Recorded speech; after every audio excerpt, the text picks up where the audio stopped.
Saludos, estimada docente. Un gusto saludarle. Mi nombre es Jorge Tumbaco, estudiante de la carrera Pedagogía en la Lengua y Literatura, modalidad distancia, Universidad Técnica Particular de Loja. En este momento voy a dar una exposición acerca de la educación en la sociedad contemporánea.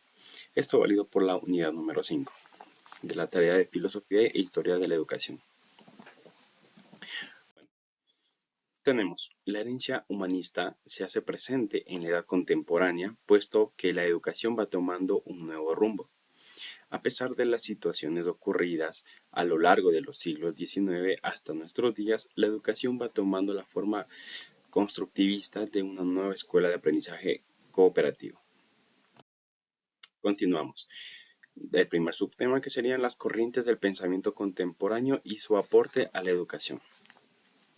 Según García y García, en la actualidad conviven filosofías de la educación de corte analítico junto con otras aproximaciones influidas por la filosofía crítica del desconstruccionismo, la fenomenología, el neomarxismo, el existencialismo, el personalismo, la hermenéutica o el neoaristotelismo, por citar solo las más conocidas en nuestros días.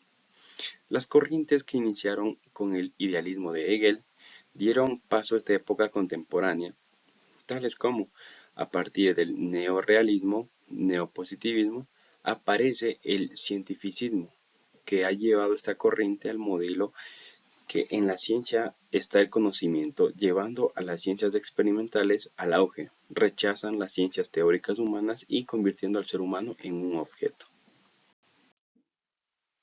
Continuamos con la filosofía contemporánea.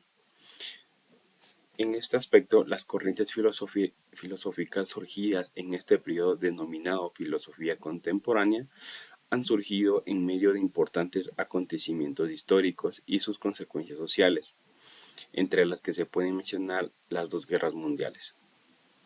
De allí que la filosofía contemporánea busque responder en gran medida diversos cuestionamientos sobre temas sociales y las acciones que debe llevar a cabo el ser humano en fin de alcanzar el bien común. Principales corrientes de la filosofía contemporánea. A continuación se presentan las corrientes que han surgido a partir de los dos principales abordajes. Tenemos la filosofía analítica. El origen, la filosofía analítica fue desarrollado a inicios del siglo XX, tras las obras y análisis que realizaron destacados filósofos como Bertrand Russell, George Edward Moore, Ludwig, entre otros. Durante el siglo XX surgieron nuevas corrientes filosóficas derivadas de la filosofía analítica. Tenemos positivismo lógico, esto quiere decir también conocido como empirismo lógico, es una rama de la filosofía que toma las experiencias humanas como las responsables por la formación de ideas y conocimiento. De igual manera tenemos la filosofía del lenguaje, rama de la filosofía que estudia el lenguaje, en especial que es el significado del uso del lenguaje y su interpretación. Seguimos con la filosofía de la mente, rama de la filosofía que estudia la mente y se relaciona con la epistemología. Ahora, la epistemología es una rama de la filosofía que estudia los métodos y validez del conocimiento científico. Continuamos en este momento con la filosofía continental. Su origen, la filosofía continental, está compuesta por ramas filosóficas que contrastan a la filosofía analítica y que fueron desarrollados entre el siglo XIX y XX en Europa continental. La filosofía continental se caracteriza por ser especulativa, rechazar el cientificismo, carecer de análisis y por continuar en cierta medida con las postulaciones de Immanuel Kant. Algunas de las ramas filosóficas que pertenecen a la filosofía continental son las siguientes. Fenomenología, corriente filosófica idealista que estudia y describe los fenómenos de la conciencia tal y cómo se muestran. De igual manera, existencialismo, corriente filosófica que se preocupa por dar una respuesta a los problemas fundamentales del ser humano.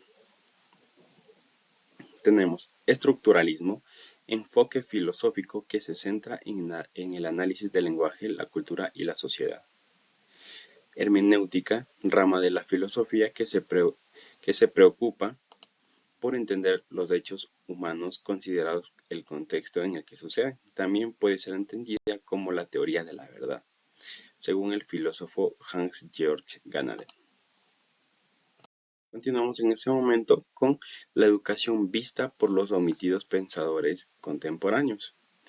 Bueno, en este momento tenemos a Søren Kierkegaard, quien distingue entre lo que él llama comunicación directa y comunicación indirecta. Asimismo, una distinción radical entre el pensamiento objetivo y subjetivo. Continuamos con el siguiente filósofo, que es John H. Newman. Iba más allá de la mera instrucción. Educación es algo más complejo y más profundo.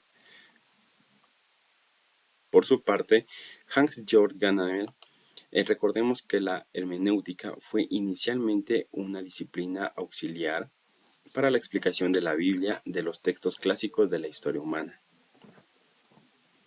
Tenemos a Mortimer J. Adler, afirma que todos los niños pueden dominar las habilidades de pensamiento crítico y que las brechas en el rendimiento disminuirán a medida que los niños se elevan para cumplir con las expectativas más altas.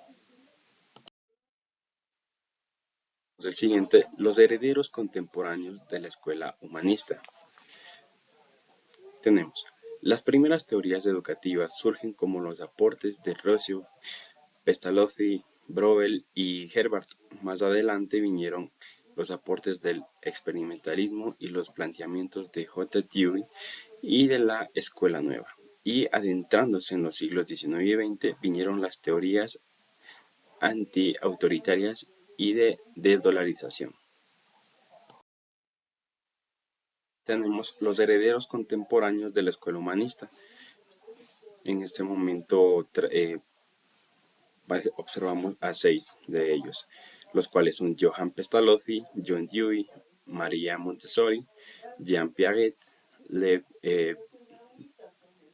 Vygotsky y María Zambrano, entre otros, obviamente. Por su parte, vamos a nombrar uno de ellos, que sería, en este caso, Johann Pestalozzi. Lo principal de su método es la intuición. Llega a deducir que el ser humano percibe los objetos y las sensaciones que estos emiten. Es así como las percepciones a través de los 5 sentidos son intuiciones que van guiando al aprendizaje. Continuamos con unas características, que serían las siguientes. Las teorías de la educación es teoría para la práctica educativa. La teoría se centra en su ubicación escolar, en los conocimientos curriculares, en aspectos de educación no formal. Por último, se teoriza en educación para mejorar la propia educación. Es todo lo que les puedo mencionar en este momento. Agradezco a la atención brindada, de igual manera para quienes nos observan en este momento por el canal de YouTube. Les doy muchas gracias y sería todo por hoy. Muchas gracias.